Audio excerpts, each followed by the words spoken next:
ভাইরা আমার, বোনেরা তোমার, আজ দুঃখ ভারাক্রান্ত মন নিয়ে আপনাদের সামনে হাজির হয়েছি। আপনারা জানেন এবং বুঝেন আমি আমার জীবন দিয়ে চেষ্টা করেছি, কিন্তু দুঃখের বিষয় আমি এখনো বিয়ে করতে পারিনি। আজ বাংলার মানুষ কি চায়? আজ বাংলার মানুষ বউ চায়, বিয়ে করতে চায়। বাংলার মানুষ শ্বশুর বাড়ি চায়।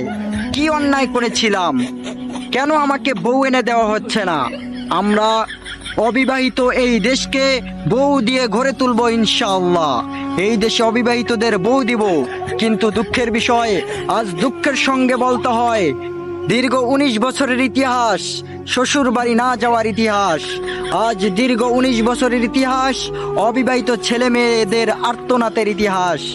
আমি আম্মুকে বলেছিলাম শুধুমাত্র একটা বউ এনে দাও। তিনি আমার কথা রাখলেন না, তিনি রাখলেন আব্বাজানের কথা। আব্বু বললেন বিয়ে আরো 8 বছর পরে। আমি বললাম ঠিক আছে, তবে শুধু শ্বশুর বাড়িটা একটু দেখতে চাই। দোষ দেওয়া হলো আমি নাকি বউ পাগল।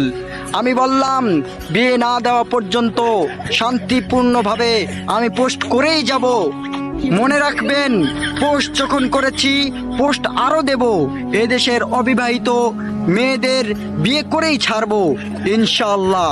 জয় বউ, জয় শ্বশুর বাড়ি।